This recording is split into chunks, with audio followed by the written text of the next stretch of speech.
Hey guys, I want to kind of ramble about some things for a moment, and then if I get to the end of the video and I haven't covered what I started out thinking I was going to talk to you about, then I'll tell you I'm going to put it in another video. Otherwise, you'll see. But I also wanted to start by lighting my little candle, but before I did, I wanted to show you this candle again, and it is the Apothecary Guild, is the name of the brand. And this particular fragrance is Thistle, if you can see that.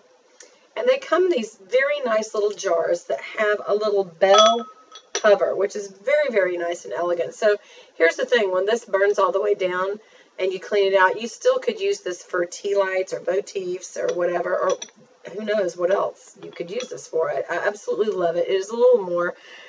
This was at a little boutique shop, so it was $29.99. I haven't looked online to see if they're any cheaper.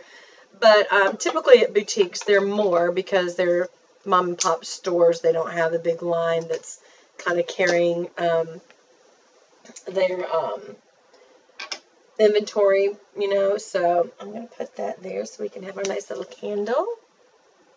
I'm going to get going. First of all, I brought this up before, but I really wanted to reiterate. There's that word again. I can say reiterate a lot now.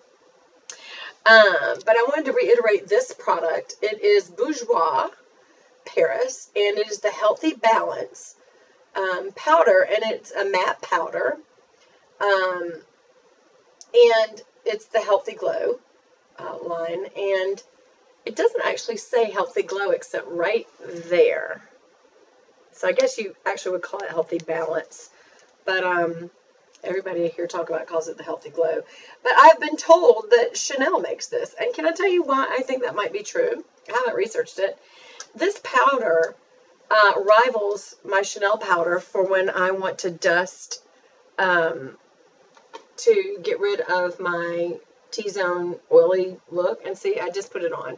I always put it on right before I film so I'm not shiny, which is so funny because day before yesterday, I put on the Becca Champagne Pop by Jaclyn Hill. I put that on right before, which made me shiny. But you don't want the shiny in your T-zone or your nose or your forehead. You want to either put it on your Cupid's bow if it's anything in the middle, but just the very top, not above the top of your cheeks where your crow's feet and these wrinkles are, because you don't want to highlight that. Right below it at the top of your cheek is where you would put highlighter, and that's all to me. Some people run it down the nose. I don't think that's very flattering unless you have a tiny nose. So anyway, but I love this powder for mattifying your face. It's super duper thin and inexpensive, so you can easily keep this this compact in your purse.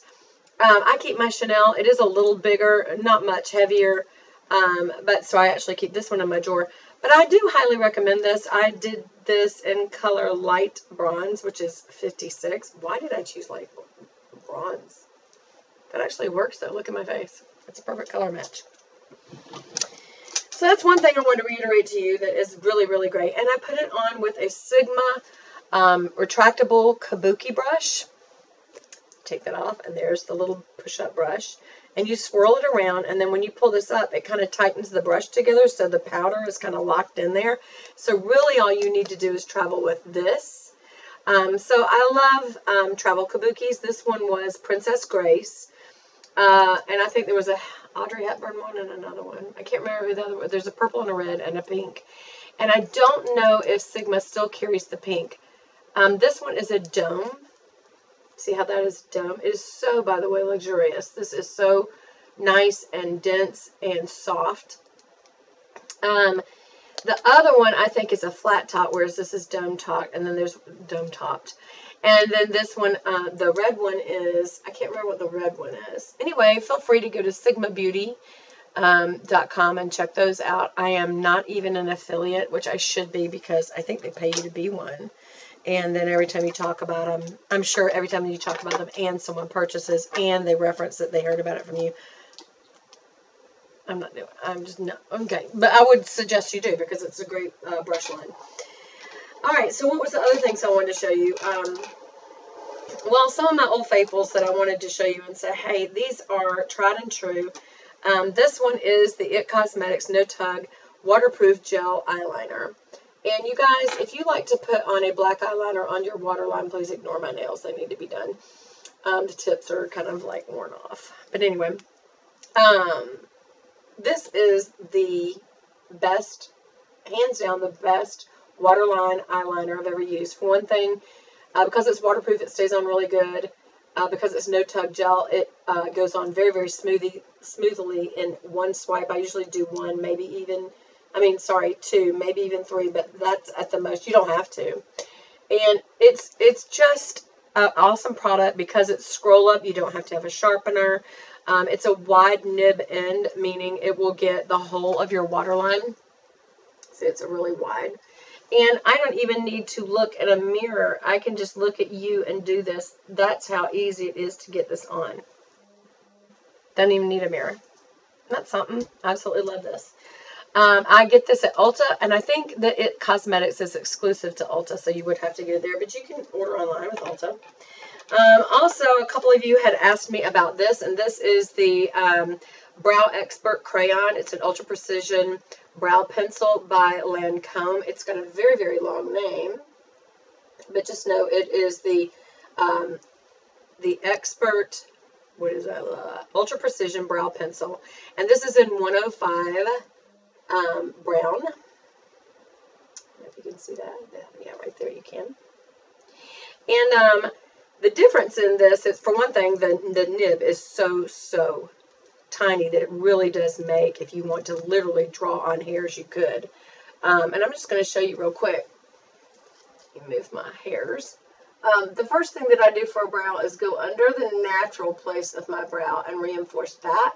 And that gives me that nice little point. And then I go and I may flick this out right here with little hairs just to kind of fill that in and make it look a little fuller, you know. And this does very, very well for that.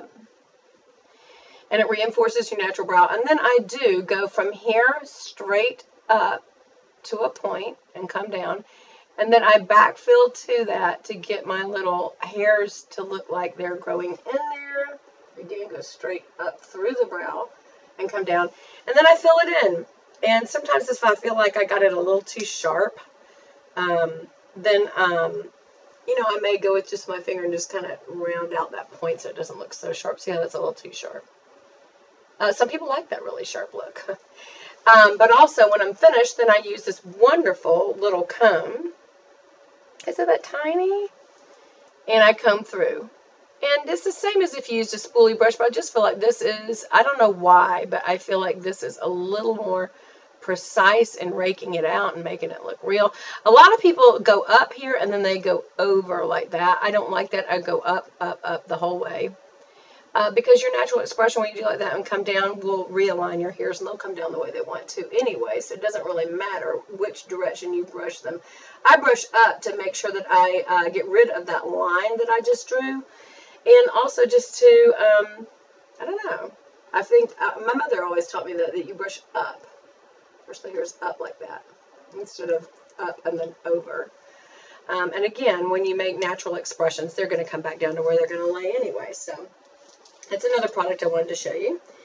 Then I think I had told y'all about eye primer. I did end up finding out that the Urban Decay was the problem as far as irritating my eyes. And I have so long used Urban Decay Primer Potion that I wonder if it was a sample that did it. So I haven't totally given up on that product. But in the meantime, I decided, since my favorite brand of choice is Chanel, that I would try the Chanel eye shadow base. And I love it. And I don't even know if this has a color choice. Beige. This does. I don't know if you can see that. It says beige. It's so tiny. But it is almost like a highlighter in the sense that you scroll this up. I mean, well, you screw this around, but it doesn't scroll out. It just shoots some of the eyeshadow base out the end of this little brush. And actually, you can see better if I put that against my background. And then you just, you know, brush it on. I usually put it right in the crease on both sides. And if I have a little left over, then I go on up to my brow bone and down to my my eyelash line. But if I just do it right in the crease, it's easy to kind of spread it low and high. So that is the best way for me to use that. And then the last thing that I wanted to reiterate, well, the second to the last thing, y'all know that I absolutely am crazy about the Chanel Intense lipstick. And remember, on one end of this is a doe foot applicator wand. And doe foot, because it looks like a little doe going through the woods. And you put that on, and then you let it dry for a few seconds. And literally, you don't really need to even wait. And then on the other end, you have this very high gloss brush. See how glossy that is? Look how glossy it looks. Let's put some on. That is so glossy. Oh my gosh. And it sets the color. Remember, get your little creases on either side of your mouth. It sets the color, and it makes it glossy and pretty, and you're done for the day. No kidding. This gloss will keep it nice and moist. It keeps it shiny for hours, and even when the gloss wears off, the color's still there. It's just an amazing product. And then, last but not least, the DH Liquid Eyeliner EX, which is Perfect Pro Makeup from DHC. D as in dog, H, C as in cat. That's where you get this. I have to order this online because I don't really know where else you can get it. I don't think it's carried at Ulta or Sephora. I'm not sure. Maybe Sephora. I don't know, but I still order it online. And what I really love about this is that the lid, for one thing, is quite tight. I mean, and that's important when you want something to not dry out. Look, it's even sponge to, not sponge. What am I trying to say? Sprung. There's a spring in there. And then the point on this is really, really, really sharp, thin. I say sharp, not sharp to the touch. It's a brush. But look how thin it is. And so I was going to show you guys one more time how to do this. And do I have a mirror handy? Yes, I do. Okay, so I'm going to use my little Etude House mirror here. And I'll start from this side. And actually, remember I told you don't start from the inside. You start from the outside because that's the beauty of having that little tiny point.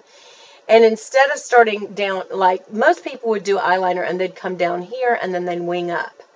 But if you have this skin right here that will drop, and most people over 30, 40 years old will. And some people, it's just the structure of their eyes. I knew a girl once that she had the jowls underneath here, and she also had a hooded eye, and she was like 20. So it's not necessarily from aging, but definitely when you age, this will happen. But you can still wear winged eyeliner. You just start higher, like you would be all the way down here. You start up here, which is very odd. Y'all, I just accidentally, sorry.